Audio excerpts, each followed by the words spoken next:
Hey, this is Darren from Old Dog Coaching, and joining me today, the very lovely Sue. Sue, how you doing today? Fantastic, Darren. Okay, Sue and I are going to show you 6 exercises that you can do that are really going to enhance your running. Now, here's the kicker. Sue, at the Christian young age of 63, managed to chop, what, 4 minutes off your PB? Mm-hmm. 4 minutes off her PB for her 10.5K time. Now, my question to you is, aren't we supposed to slow down as we get older? Now, start implementing these exercises, and you're going to really see your running take off. All right, exercise number 1 is something I like to call clockwork. What clockwork is going to do, it's going to really help to work on your dynamic balance and work on how you're able to stabilize your pelvis. Clockwork, what I want you to do is grab a dumbbell, hold it in one hand. I want you to imagine that you've got a clock in front of you. So on my left side of the body, I'm going to start at going into a one-legged squat, 9 o'clock. Coming back up, whoa, 10 o'clock. Back down, 11, one-legged squat, 12 o'clock. Now I'm going to come back down. Notice my opposing leg doesn't touch the ground. 12, 11, 10, and 9. I'll finish that, then I'll go to the other side. On the other side, I'm going to start at 3 o'clock, 2 o'clock, 1 o'clock, 12 o'clock, and then come back down. 12, 1, 2, 3. When I've done one set of that, I'm going to make it a little bit more challenging. I'm going to come around the clock, 9, 10, 11, 12. Now watch, this is where it's going to get a little tricky.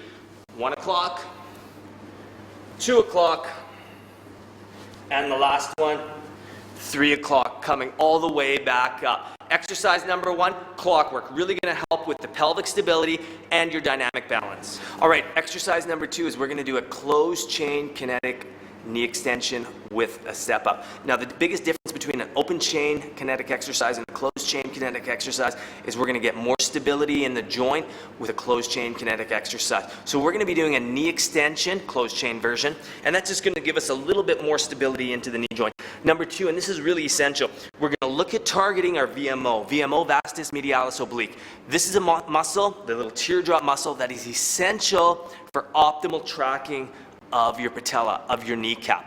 Look, it's not a question of if we're going to get injured, but when we're going to get injured when we're running. So let's really take an ounce of preventative medicine. All I need for this exercise is a band, thick band. It's going to give me lots of resistance, and a step.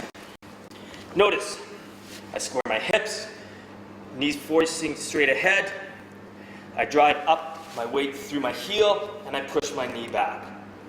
Okay, one more time. Here we go. So I'm going to contract my quad. It's a knee-derived exercise. I'm not using my hip to lift up. Contract my quad. Now, to really get icing on the cake and target that VMO, after I contract my quad, I'm going to immediately contract my glute, and you're going to feel the emphasis really switch down to VMO, your vastus medialis oblique.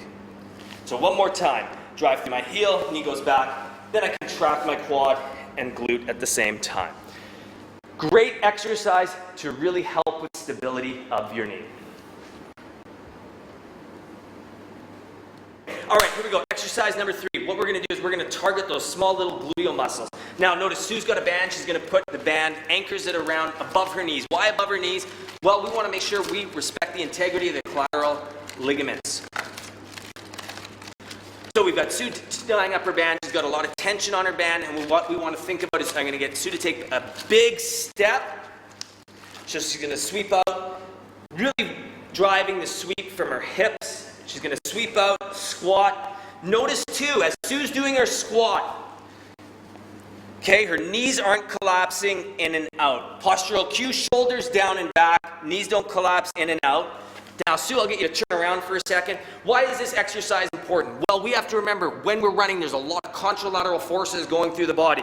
We need to respect the relationship between strong gluteal muscles and the deep QL muscles in the lower spine.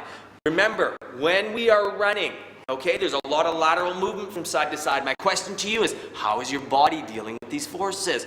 So, side step squat, 2 sets, 15 reps. Okay, now I know we're just talking about running, but we have to also remember a lot of upper body strength is required when we're running, especially think of the position, how are your arms and shoulders when you're running. So the next exercise I want to show you is a great exercise to help really strengthen the thoracic area of your upper back. So what Sue's going to do is she's going to do a modified pull-up. So notice, towards.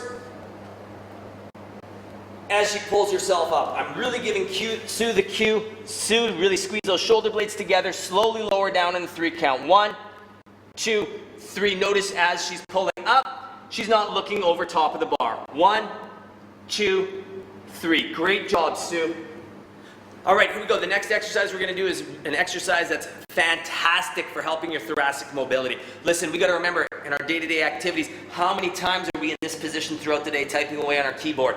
And with our running as well. So I want you to get focused on strengthening those muscles in the thoracic area. They're going to help with your running posture.